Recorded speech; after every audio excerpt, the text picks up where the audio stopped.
Okay, perfect. Um, Okay, fantastic. Okay, so yeah, without further ado, let's get started. I'll introduce myself, and yeah, I'm excited to get to learn about Yom Kippur with all of you. And you'll see. Well, I'll make sure to put in some Rosh Hashanah stuff too. Okay, so I'm Rabbanit Dena, and I think this is my 10th, maybe even more than that year, as one of the Gemara Ramim at Midrash at Lindenbaum. And it's really an incredible place, as again many of you know, because you've actually already spent a year there.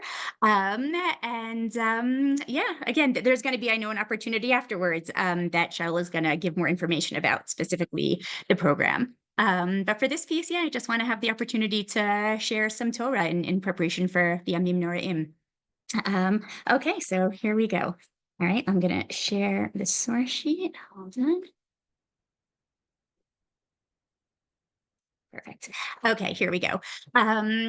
Okay, so Yom Kippur is really Rosh Hashanah is coming even sooner, and it feels, I know, a little funny to talk about Yom Kippur when Rosh Hashanah is literally just a few days away.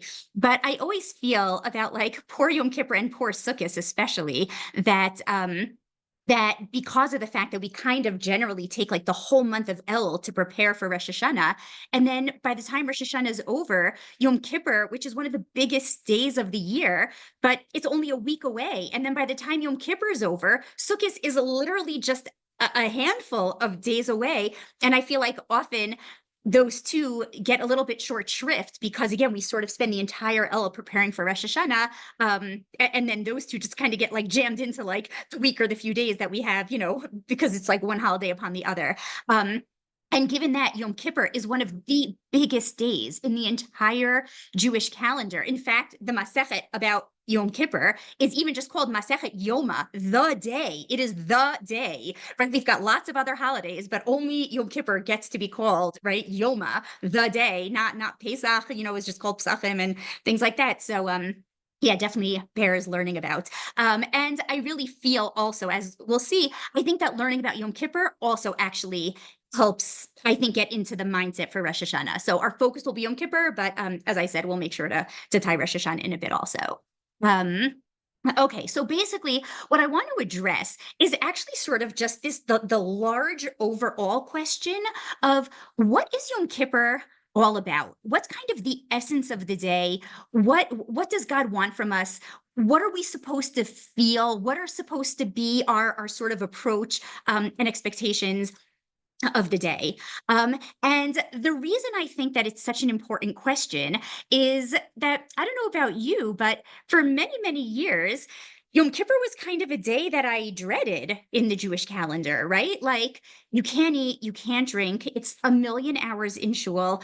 A lot of the time is kind of spent like surreptitiously, like flipping through the pages to count like how many till the end, right? Like it's in many ways a hard day, physically, emotionally. And so in many ways, it would kind of be like a day to like get over. And then a bunch of years ago, I put in time to like researching and trying to really understand the Chag. And it's really a case I feel like, and I feel like this to me is actually most captures what Lindenbaum is about, where it was only from learning in a deep way the sources about the Chag um, that really it completely transformed my experience of Yom Kippur, like Ad Hayom Hazeh. Like Yom Kippur is actually a day that I look forward to now. And I hope that through this year, I hope you'll see why. And I hope maybe even some of you also, or maybe some of you even already do. But again, it's even, I feel like, as I was saying, like such a part of how Lindenbaum operates, that it's through learning in a deep, intensive way that the meaning emerges on its own. Um, okay, so let's get started. So the first thing really, I think that when trying to understand like what is the essence of the day is to actually like look at the psukim in the Torah, right, which is where God is revealing what he is trying to convey about this day. And what's interesting is that by all of the chagim in general, if we look through the psukim that describe them, there are certain elements that are kind of common to all of them. Like, for example, they all have like lo tasu, kol malacha, like don't do malacha, right? And they all have special karbanot. They're generally all called mikra kodesh, right? Like a holy convocation. So there are certain elements that are common to all. And what we kind of have to wade through when we're looking at the psukim is what are the phrases that are unique to this day that don't appear anywhere else by any other day, by any other chag or anything else. And that generally will give a sense of like, what is the defining element that makes this day unique and that we're supposed to like tap into it in a unique way on this day. So, like, for example, Sukkot, which again gets short shrift, so I'm glad to get to mention a little bit now, but it'll just be for like a minute.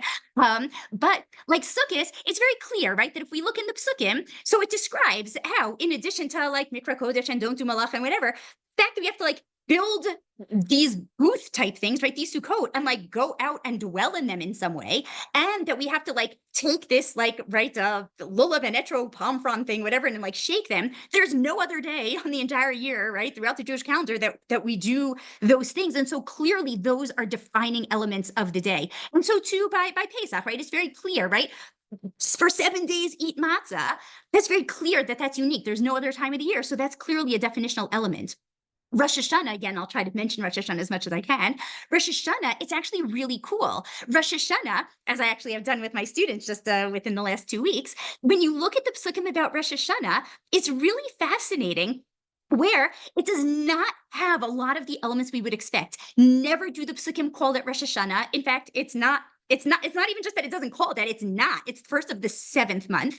Never does it mention Yom Hadin or judgment or tshuva or any of that stuff, right? What are the phrases that are unique to Rosh Hashanah? And then like sort of let us know, oh, that's like the unique phrase that the Torah is telling us, is the phrase that actually it appears in 2 different ways. One is Yom Trua Yelachem, a day of Trua, right? Again, we know is some type of shofar blast, but interestingly, the psukim don't even use the word shofar. It's just Trua, Yom Trua Yelachem, and Zichron Trua, a remembrance of shofar blast. But it's clear that like that, this Trua, right? Not the apples and the honey, not even, again, judgment or tshuva or anything. It's really about Trua is somehow the defining element of the day. So again, if we had more time to talk about Rosh Hashanah, I would do that. But let's turn our attention now to Yom Kippur, right? What is like the defining element of Yom Kippur? And it's actually fascinating that when looking at Yom Kippur, it's not even hard to find because the Torah repeats it not just once or twice or even 3 times or even 4. 5 times in the not such long descriptions of Yom Kippur, the same phrase repeats, and it's totally unique to Yom Kippur. So it's clear that like that's where like God is trying to like draw our attention of like this is the defining feature. So what is this phrase that repeats 5 times in the context of Yom Kippur? Is, let's take a look and see, I sort of underlined just a little bit, gives it away, but it says, right, that basically shall be for you, right, on the 10th of the 7th month, again, because it's not beginning of the year in the Torah's view, right, it's the 7th month, on the 10th of the 7th month, which we know as Yom Kippur, is te'anu et nafshotechem, afflict your souls. Fascinating, okay, we're going to leave that untranslated for a second. It then interestingly also has this phrase, which is also unique about Lifnei Hashem titaru, right? Be somehow purified before God. Then repeats a second time over here, v'initem and nafshotechem, again, somehow afflict your souls. Repeats a 3rd time, v'initem and nafshotechem. Here again, we have this unique and interesting element of kapara, right? Atonement in some way, l'chaper alechem. And then repeats a 4th time, v'initem nafshotechem, and a 5th time, v'initem nafshotechem. Like, okay, we got it, God, right? You're trying to like focus our attention on this idea. But like, what does that mean? What does that let us know about Yom Kippur? So at first glance, I think that it's almost like, yeah, exactly, right? We afflict our souls. We don't eat, we don't drink, we don't brush our teeth, we don't wear, the shoes that we would normally wear. We can't even shower, we can't wash ourselves, we can't use moisturizers and lotions. Like, yeah, like we feel a little gross on Yom Kippur, right? Because again, we're not washing and not showering and not using perfumes or lotions, brushing our teeth, eating, drinking. So like, yeah, like I feel afflicted, like we did it. And that would seem to perhaps even go like hand in hand with, again, this notion that I sort of, for myself, like for so many years had, that Yom Kippur is kind of like, I'm not sure the right word would be sad, but like not a day to like look forward to anticipate, right? It's a hard day, and it's a day that we feel kind of yucky. Um, However, what's fascinating is that once we actually sort of scratch, beneath the surface and like dig beneath and start looking into it more deeply, we see that, well, like there's got to actually be more going on here that doesn't seem to match that notion of just a day to like feel kind of like blah.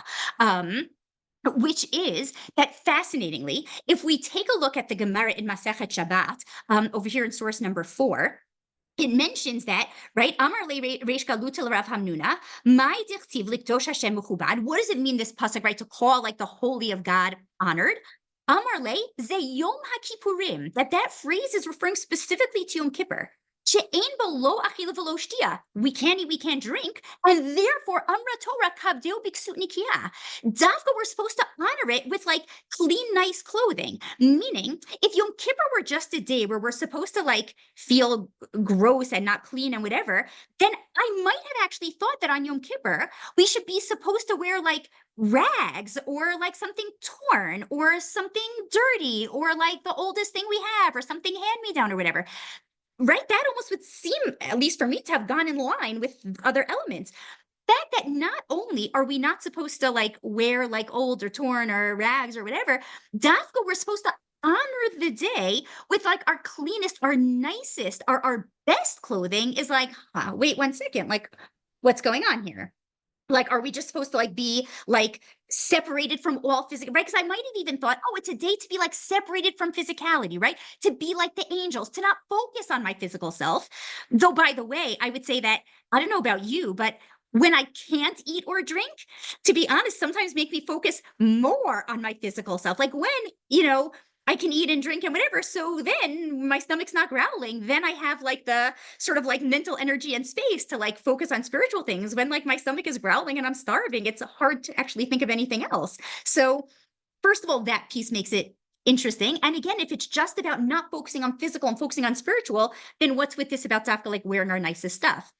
Okay, it still gets also more complicated, where it then continues, and the Shulchan Aruch paskins that Rosh Hashanah v'Yom HaKippurim chashuvim kirigalim levatel ha'avelut. Meaning, I would have thought that like Yom Kippur especially, I would think it goes hand in hand with avelut, with mourning, such that if somebody, Rahmanas Litzlan, was like in the week of Shiva or something during Yom Kippur, I think the two almost would like enhance each other, right? Like what better way in some ways like to focus on how to like better ourselves and focus just on our spiritual souls and not on our physical bodies than to focus on somebody who passed away and be in mourning. I would almost think that would like enhance one's Yom Kippur experience and drawing away from physicality and focus on spirituality and on what makes life meaningful and worth living, etc. And yet, not only do they not go hand in hand, but Rosh Hashanah and Yom Kippur function like the Shalosh Regalim. They cancel Avelut. So it's not just that a mourner would continue to sit Shiva on Yom Kippur. If somebody was like up to day 2 of Shiva and Yom Kippur came, it would cancel the rest. Fascinating. So somehow clearly, like, it's not just about, I don't know, like feeling a sense of like mourning or sadness or anything like that. Clearly, in fact, Yom Kippur is incompatible with mourning. Like, whoa, like again, kind of makes us think, like what's going on here? Right? Continuing on then, right? The next source number 6 says, Amram and Shimon Gamliel, Lo hayu yamim tovim liYisrael kachamisha asar ba'av uchayom HaKippurim. There were no greater days of joy and happiness than the 15th of Av, when Am Yisrael realized that they're not dying anymore for Feit HaMeraglim. And so it was a day of, rejoicing and dancing. And even they talked about, right, the shidduchs that, got made that day. Like they're putting that together with Yom Kippur. Like those two seem like the most incompatible, polar opposite, whatever. Like, how could this Mishnah be putting together and saying that Yom Kippur is like the dancing, the rejoicing, the shidduchs, or whatever of Tu B'Av? Like, again, there's clearly some other elements of Yom Kippur. And to just bring it home with one last source, and then we'll try to understand. So then what is Yom Kippur about? Is, interestingly, the Shulchan Aruch also paskins that chol she'achal b'yom HaKippurim, right? If somebody was sick and therefore had to eat on Yom Kippur, meaning it was appropriate, the rabbi, the doctors, whatever, all agreed, yes, this person needs to eat. But like either through the eating he gets well enough that he's capable of benching, or all along he was sick enough he needed to eat, but he's able to bench, right? Then צריך להזכיר של יום הכיפורים בברכת המזון, שאומר יעלה ויבוא בבוני ירושלים. He would say יעלה ויבוא in benching. Now again, normally we just don't bench at all on Yom Kippur because we're just not eating. But this saying, should somebody have to eat? He would even say ya'ala v'yavo, which is like we say on a joyous sag. And not only that, but interestingly, there's even a machloket about whether somebody who needs to eat on Yom Kippur should even make kiddush Ablecha Mishnah. Point being, in general, we don't eat on Yom Kippur, but what this seems to highlight is there's like some other outside element that's like preventing us from eating and drinking, but it's not that there is some overall feeling of mourning or sadness or whatever. No, there's actually elements of chag and simcha and joy and yala v'yavo and wearing your nicest clothing. And even this would go together with the fact that famously the Gemara also says that we dafka should eat on the 9th of Tishrei, on Erev Yom Kippur. And if you eat on Erev Yom Kippur, then it's like as if you fasted like both the 9th and the 10th. But point being that you're like dafka supposed to eat on the 9th. And some actually say that the eating on the 9th on Erev Yom Kippur is in order to fulfill the chiyuv. Normally it's a chiyuv, it's an obligation on chagim to eat meat and drink wine. And some say that, again, really, really, we ought to be doing that on Yom Kippur. Some other element comes and makes us not be able to. But again, it's not that the whole idea is nullified or whatever, that really we're trying to fulfill it. So we fulfill it by eating and drinking on the 9th on Erev Yom Kippur.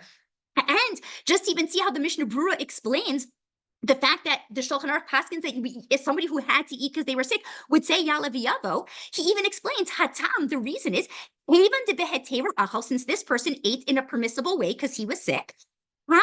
Yom HaKippurim, Yom Kippur becomes kimolidi dan shar Yom Tov. Yom Kippur becomes like any other Chag. Again, highlighting this completely different perspective of Yom Kippur, that it's not like a whole day suffused with sadness or mourning or whatever, or these like negative emotions. It does have the simcha of Yom Tov that again, somehow, something else is not letting us eat and drink, but like there's something going on here that would create the chiyuv of yalav yavo, that creates at least a havamina of even like kiddush and lechem mishnah for somebody who could eat, of the ksut nikia, the clean clothing, that it's called one of the Yamim tovim, the greatest days of the year, the happiest days, like it cancels avelut. So again, begs us to understand what is going on here with Yom Kippur. Maybe it's a different day than what we have thought about till now. Okay, so to try to understand what then like is going on with Yom Kippur, we actually have to like take a step back and say, well, like to what degree is Yom Kippur like other Chagim? Meaning, in like the Jewish cycle of the year, we have two different, sort of cycles of holidays or types or groupings of holidays, right? We have the Yamim Noraim, right? The days of awe, right? Rosh Hashanah, Yom Kippur, and they're kind of like this group together. And then separate, we have the Shalosh Regalim, right? The 3 pilgrimage festivals, right? Of Pesach, Sukkot, and Shavuot. And I would at least think that we tend to think of them as being like radically different. And that's why they're not part of the same, right, cycle. We have, right, the pilgrimage festivals, Pesach, Sukkot, Shavuot. We've got the Yamim Noraim, Rosh Hashanah, Yom Kippur, and like never the twain shall meet, so to speak. They're like so different. And one of the differences that I think tend to seem to be, again, this radical difference between the two is that when it comes to the Shalosh Regalim, right, Pesach, Sukkot, Shavuot, the 3 pilgrimage festivals, it's clear that those have a very, very significant element of recreating a historical event. And both, and I would say 2 things that are critical, both remembering a historical event that occurred on that date, and something that I think is so critical is that when we in Judaism celebrate these festivals and these events, we don't just talk about the fact that one time in history, XYZ happens. Part of our experience and our obligation of the festival, of the holiday, is to feel as if we ourselves are going through it. The most obvious one, of course, is Pesach, where we even famously say, Chayav Adam lirot et atzmo ki'ilu hu yatsa miMitzrayim, right? That every person is obligated to feel as if we ourselves are marching out of Egypt this night. How do we try to create that feeling? We don't just talk about the exodus from Egypt. We drink 4 cups of wine and we lean and we eat matzah and we dip, right? We dip things and we dip in salt water and then also in charoset and we eat bitter herbs. Like the entire Seder night is one like grand like play in which we are the main actors and actresses. And the goal is for us to literally feel as if we ourselves like start the night as slaves and then march out as free people. So Pesach is the most obvious, but the truth is the other Chagim are like that as well. Like, for example, right, I'll go to Sukkot and I'll come back to Shavuot because that will be really important for us, right? Sukkot, we don't just talk about the fact that after we left Egypt, God protected us in the desert. Like, no way, that is not good enough for us, right? We build these huts, we like go and like eat our meals out there, and certainly here in Israel, maybe even in Chutzlar, some people, we go sleep in them, right? Like we, as much as possible, live our lives, right? And why? Why can't we just like tell each other, oh, remember how God protected our forefathers? No, again, not good enough for us. We have to feel ourselves as if we are experiencing God's protection. Then when it comes to Shavuot, what's really cool about Shavuot and why it's going to be particularly relevant for us is that, interestingly, the Torah never explicitly links Shavuot to Matan Torah at all, right? Why then do we say that Shavuos commemorates the giving of the Torah? Because if you just like do the math, it's very clear that like we march out of Egypt, right? And that's Pesach, right? On Tet Vav Nisan. And then we count the 7 weeks of Sfirat HaOmer. And that brings us, coincidence, I think not, right? To the exact date in history when we got the Torah, exactly on that date. That tells us to like celebrate another biblical holiday. Like it can't just be coincidence, like, but it's so striking. You'll see why that's going to be important for us. The Torah does not explicitly say Shavuos is to celebrate Matan Torah, but like it can't be just coincidence that on the very day that God gives us a biblical holiday happens to be the day we got the Torah. Clearly, part of it is to remember that we got the Torah on that date. And once again, how do we celebrate the holiday? So biblically, there's not the idea of staying up all night because biblically it's not linked to Matan Torah, but the minhag has developed that we stay up all night, again, to experience and feel as if we ourselves on this night are getting the Torah. Okay, with all that background, now let's then turn to the Yamim Noraim, to Rosh Hashanah and Yom Kippur.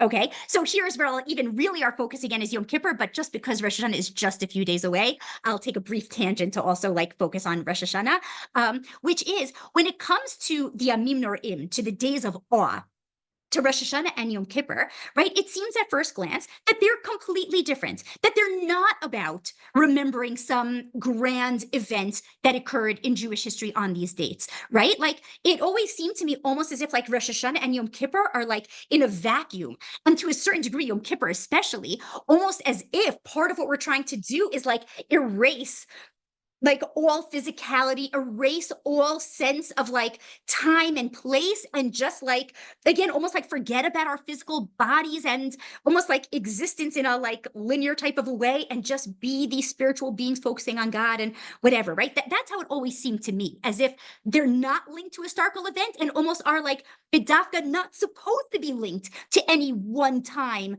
specific event.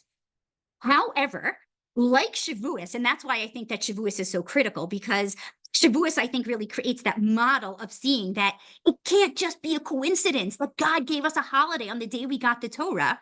So too, we'll do Rosh Hashanah first, and then again, our focus will really be on Yom Kippur. It's really amazing that, so was there a historical event that occurred on Rosh Hashanah? So interestingly, it's actually a machloket in the Gemara, but certainly in our tefillot on Rosh Hashanah, it seems that we like paskin, if you can paskin in a like philosophical debate, it seems that we conclude that Rosh Hashanah is the day that the world was created, right? What tefillah am I talking about?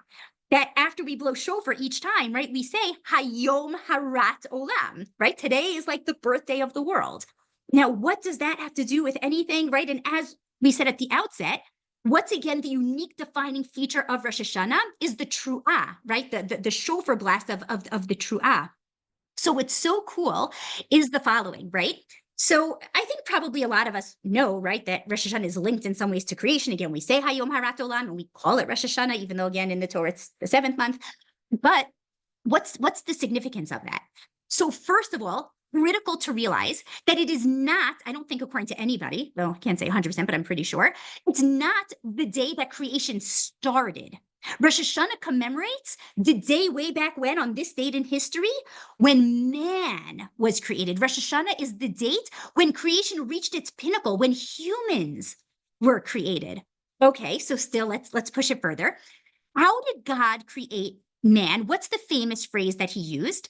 God said, Na'aseh Adam b'tzalmenu kidmutenu, right? Let us make man. That's always like an incredibly troubling phrase that all the commentators go crazy about, right? Because like, who is God talking to, right? Like, let us make man. Who's the us? It's like so theologically problematic. Most famously, I think Rashi says he was like consulting the angels, right? And that's who is like the let us. The Ramban interestingly suggests he was talking to the earth, right? Because man is created afar min ha'adama, from the dust. And so God was sort of saying to like the dust, let's together create this new, creature, this human being.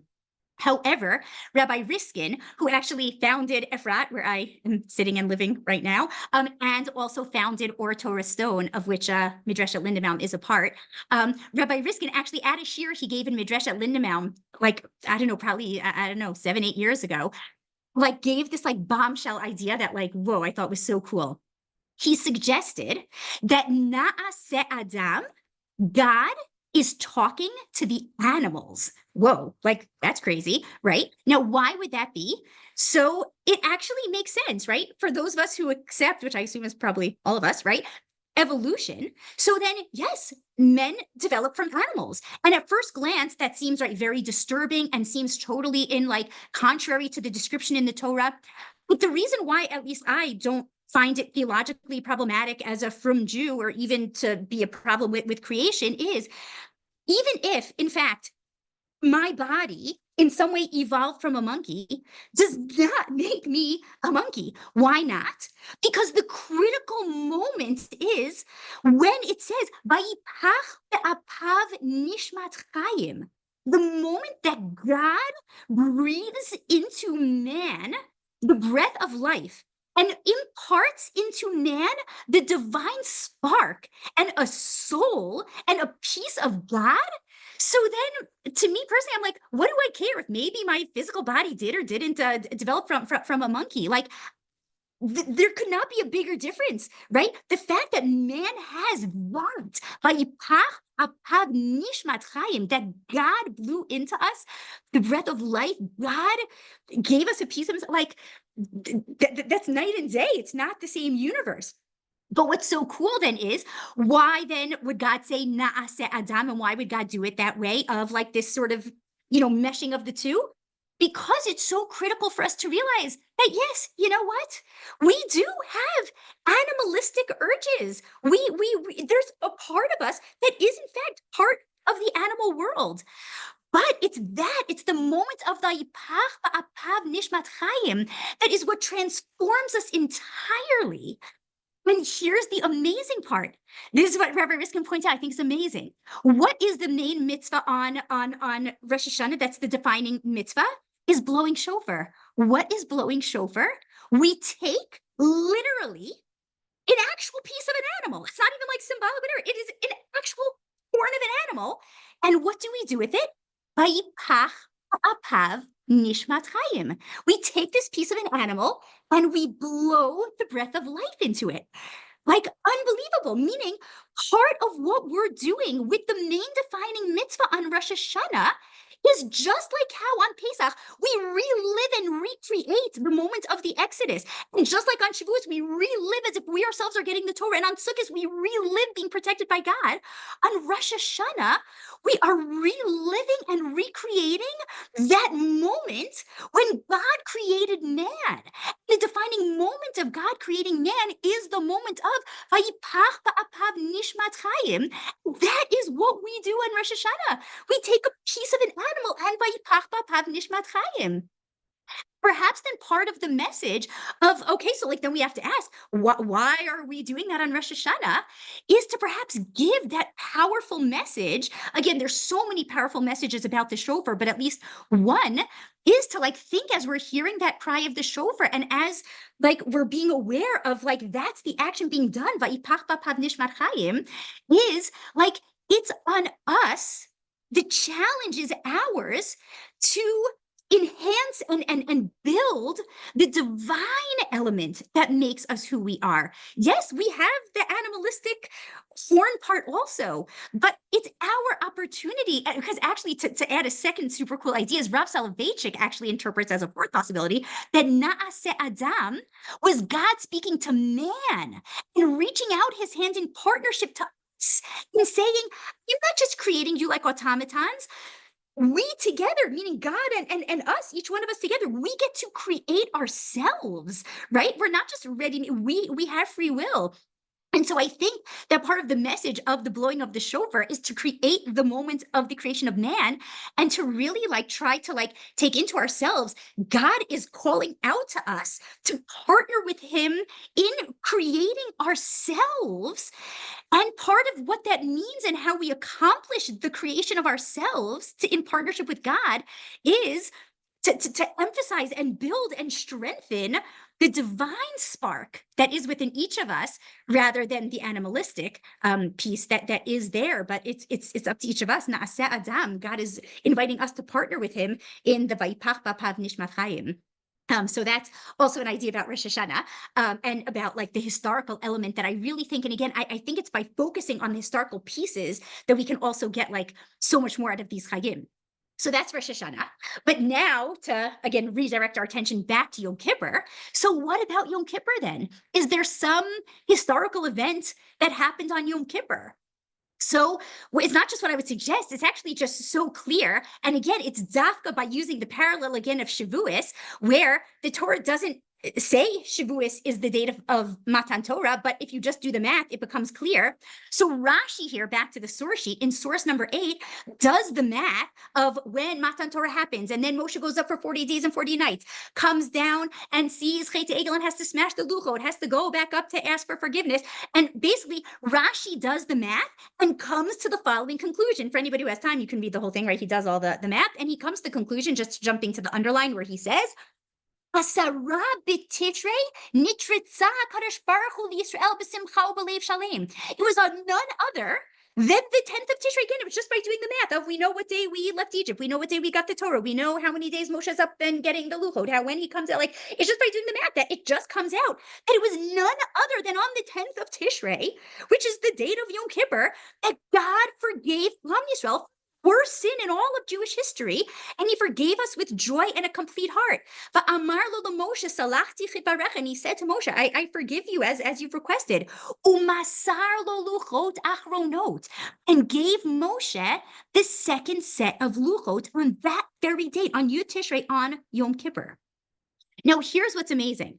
Until I really again looked into it, I kind of always, I don't know about you, but I kind of always pictured like the giving of the second luchot as kind of like, I don't know, an addendum to the first, right? Like the giving of the first luchot we know was like, and the lightning and the cloud, right? And God himself speaks to us and says the 10 commandments. And it's like this amazing day in Jewish history. But again, Moshe goes up to get the luchot, comes down, sees Chet Egel, smashes them. I kind of always pictured it that after Moshe begs and pleads, God is finally like, okay, fine, I forgive you, Moshe. All right, fine, here's another set of luchot. It's kind of how I always pictured it. It's just kind of like an addendum to the first. But like the first were like the real deal. That was the one that got the whole, thunder and lightning show and the divine revelation. And it was amazing. And again, I kind of pictured that the second one was God being like, all right, fine, here's another one. And like just sort of handed it off to Moshe to like go bring down the mountain to the people. But if we look at the psukim, it is not that way at all. Like, take a look. It's mind-blowing, I think, blew my mind. Where in the middle of Moshe begging and pleading for forgiveness for Chet HaEgel, he suddenly, as like a non sequitur, says, Vayomer, Hareini na et kvodecha. God, show me your glory. And really, in like just reading the psukim, it's like, Moshe, like, how dare dare you? You're the one who's like begging and pleading for forgiveness. You're not in the position to like make requests of like what God owes you or anything like that. Like you're begging for forgiveness. Now you're saying, God, show me your glory. Like what? Like I would have expected God's response to be something like, how dare you? Chutzpah, like no way.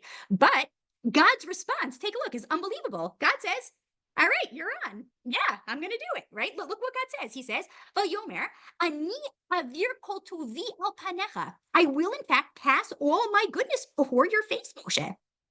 And he goes on to say, Vayomer, lo tuchal lirot et panai, ki lo yirani hadam v'chai. But Moshe, you can't see my face because nobody can see my face and live. Therefore, God says, right? I'm going to put like sort of, I'm going to put you right in the in this place in the rock by me. When my glory passes by, I'm going to put you, Moshe, personally in this cleft of a rock.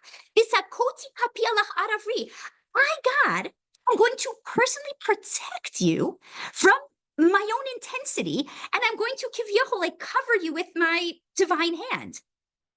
The hasiroti et kapi, but at a certain point, I'm going to remove like my divine hand. Ra'it tahorai, you, Moshe, will be privileged to see my back, ufanai lo yiro, but you can't see my face. And then in fact goes on to describe how Moshe carves out the second luchot, and he goes up in the morning and stands there at the top of the mountain. And then comes, I'm sure these psukim will sound very famous. I'm jumping down to hey by the underline.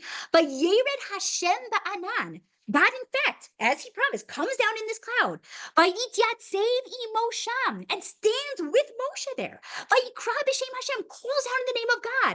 Vayavor Hashem al panav vayikra. God passes by his face, just like he described he would. He does it, passes by Moshe's face and calls out. And what does God call out?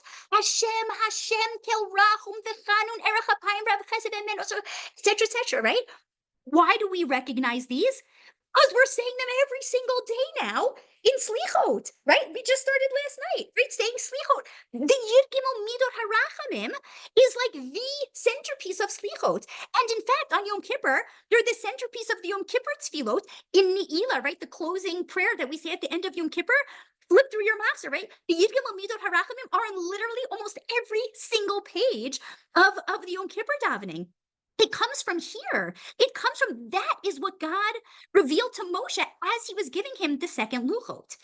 Now, here's the critical point. I would argue, and I'm convinced of it. I hope I'll succeed in convincing you as well. I am convinced that this, what we're reading here, what we just read, this description in these psukim is the single most intense encounter between any human being and God that has ever occurred throughout the history of the world. Read what we just read, right? God literally passes his goodness before Moshe, personally protects Moshe by covering his face, removes it, lets Moshe see his back, reveals the Yigimel Midah Harachamim. Nothing is anything comparable to this. Matan Torah pales in comparison. What's the proof that Matan Torah itself doesn't even come close to this? There's a whole bunch of proofs. Number one, what happens to Moshe in the wake of this intense rendezvous with God, as I called the title of this year? What happens? Take a look, right? We'll look at the end of these psukim in the same parak. Moshe comes down from the mountain and he's carrying the second luchot after this experience, and it says, "Moshe lo yada ki karan or panav." Moshe's face glowed. The psukim describe that he had to wear a mask after this. He did not put a mask after the burning bush. He does not put on a mask after all the plagues, after Kriyat Yamsuf, after Matan Torah.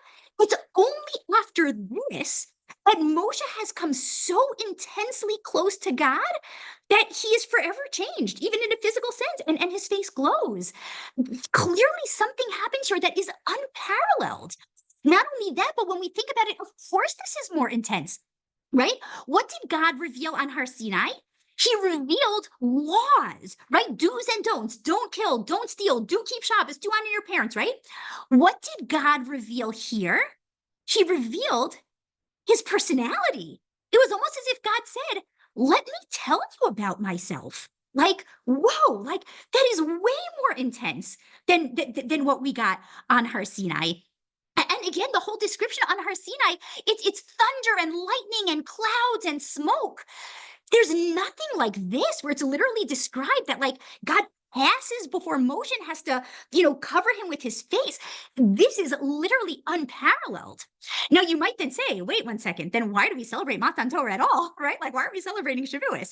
So that I would say its greatest strength is its greatest weakness, which is often the case. What do I mean? Well, what's the greatness of Shavuos, of the original Matan Torah? The fact that every single man, woman, child saw God. Like that also is unparalleled. This, what we just read here, the second quote was just Moshe. So, like, that is definitely worth celebrating. The one day in all history when every single man, woman, child saw God, like, whoa, yes, that's worth celebrating, right? But that very strength is its weakness because every man, woman, child, we could never withstand this. Even Moshe could barely withstand it, right? We see God to protect him and he glows and whatever. So, like, this is unbelievable. And once we appreciate that this is what happened, this is the historical event that happened on this date in history, then all of a sudden, I think all the pieces of Yom Kippur begin to come together. What do I mean? I really think that what Yom Kippur is about is recreating this. On Yom Kippur, just like on Pesach, we want to feel as if we ourselves are marching out of Egypt. So on Yom Kippur, we want to feel as if we ourselves are Moshe Rabbeinu experiencing the most intense experience of God that any human being has ever had. And what shows that? Think everything. Like once we become attuned to to Yom Kippur is about.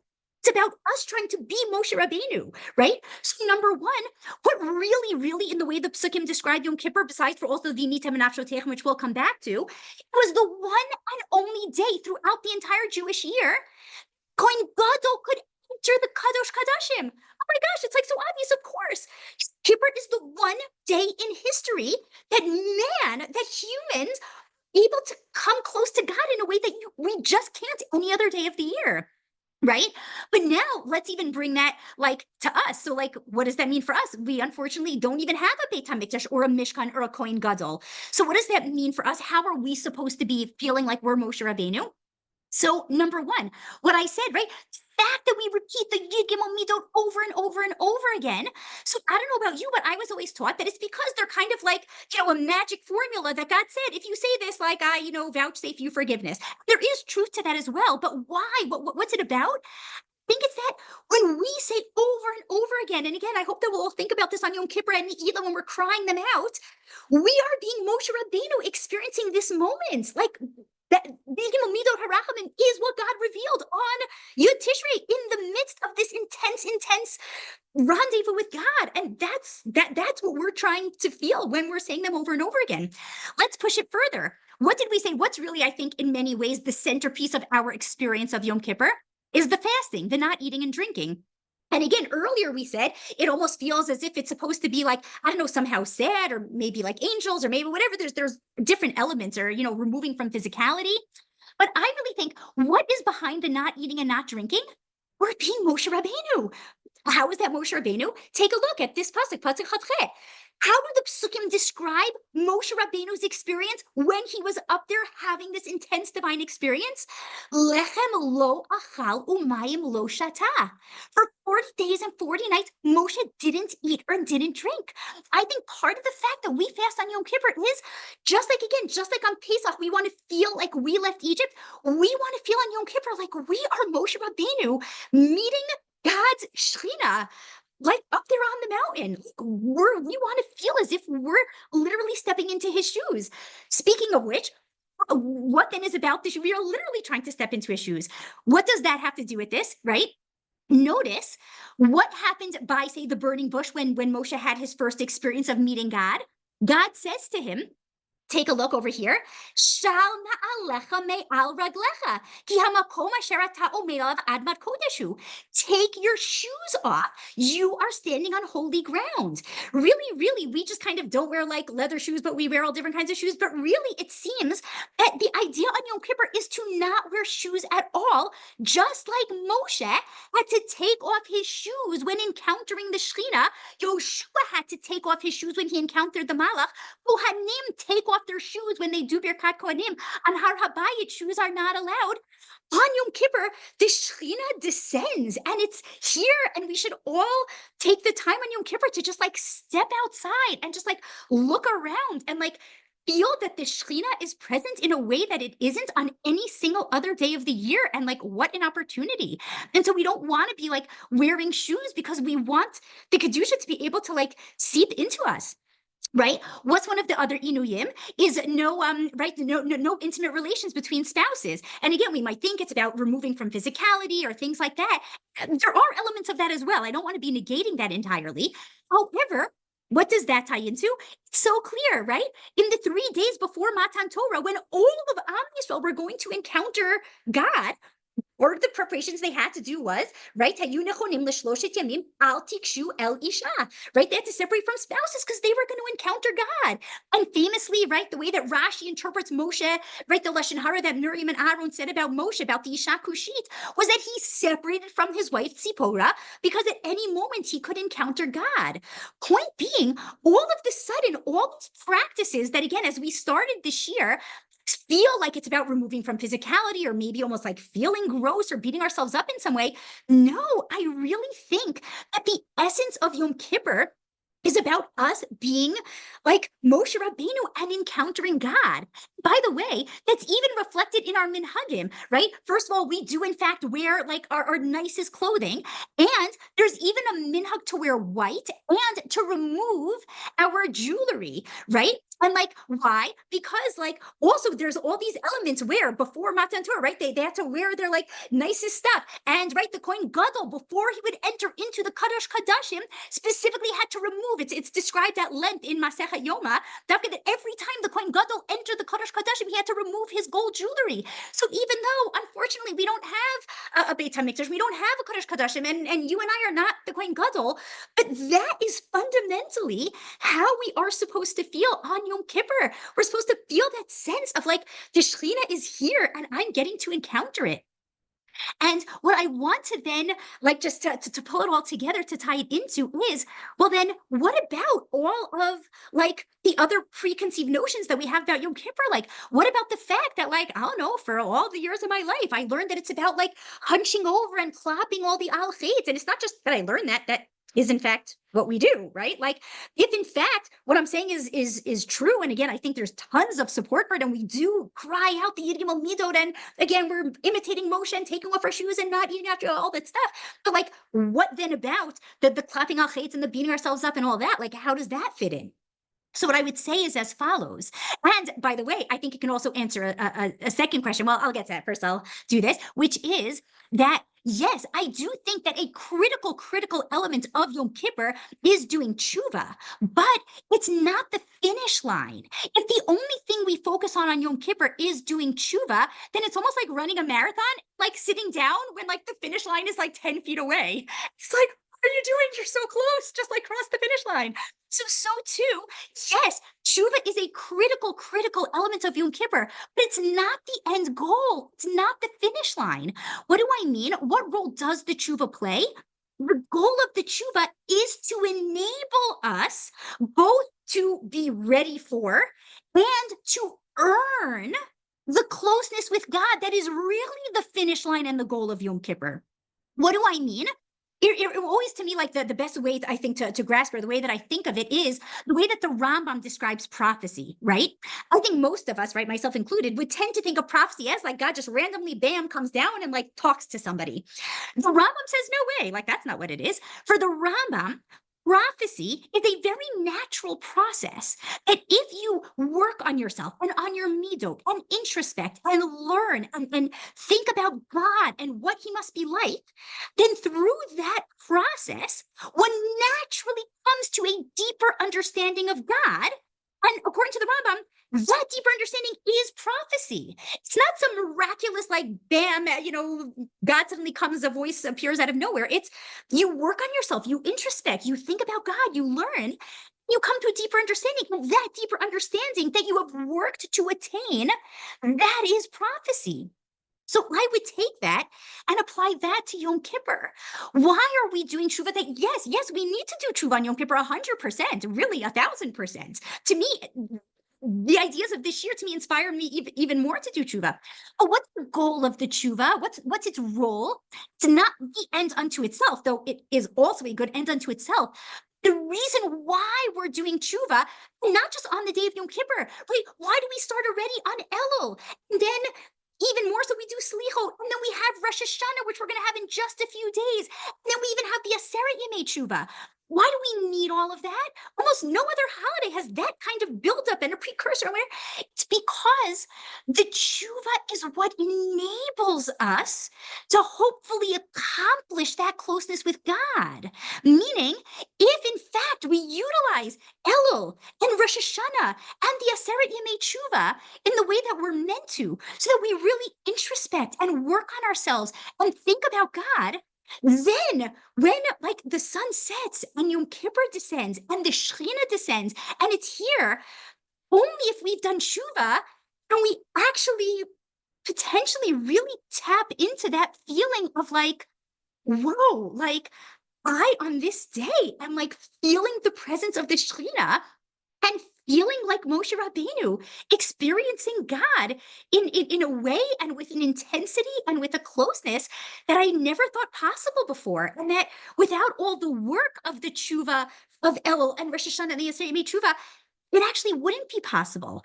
But the point is that I really believe is the goal of Yom Kippur and is really the essence of what Yom Kippur is about an encounter with God. And just to bring it full circle, that I think is what explains all of those features that we saw about Yom Kippur in the beginning of this year that seemed anomalous, that Chazal call it a Yom Tov, one of the greatest, happiest days of the year. And it seemed like, what? How could they say that, right? And the fact that we wear our nicest clothing, the fact that it cancels Avelut, right? All those amounts, the fact that if for some reason somebody had to eat, right? Again, we want to be Moshe Rabbeinu, so we're not eating. But if for some reason somebody was saying I had to, then yes, there's even a shita to say Kiddush and Lechem Mishnah, and certainly to say Yalav Yavo. It is a chag, and if anything, again, called Masechet Yoma, the day. I really, again, yes, it is hard. It's hard for me also to not eat and to not drink and to spend so many hours in shul, but I think that to whatever degree, again, the first time I learned this and realized all this, it really, as I said, it transforms my perspective on Yom Kippur, that it's like not a day to like dread or count down the hours. It is a day to like anticipate and eagerly like wait for. And again, it takes the preparation. That's what we need to do now, which is why it paid to give this year even before Rosh Hashanah. Rosh Hashanah, I think, is part of that process, and even the blowing of the shofar and the recreating ourselves. It's all part of this, of building up to Yoma, to the day of experiencing closeness with God in a way that is unparalleled any other day of the year. Okay, so yeah, thank you all for joining and coming to learn with me. And yeah, it's really wonderful to see all of you, familiar faces and new faces. And yeah, it's really amazing. Okay, so I guess, yeah, Cheryl, I'll turn it over to you. Yeah. Thank you so much, first of all, Rabbanit Dena. She's really the best. Sure. And I'm gonna just post a link in the chat that if anybody who wants to join us for like a 10-15 minute just like meeting info session virtual tour, so just you can click on that link now, and then we'll move to the next part. We just have like students who are in the midrashah who will take you around. Great to see everyone. Wonderful. And Chag Yeah, so Sameach. great to see everybody. Rabbanit Dena, I have a question. Yeah, please. So I Stop recording, definitely okay? I should stop, or you stopped? Yeah, I'll Only stop I it. have that? Oh, you can do it. Okay, great.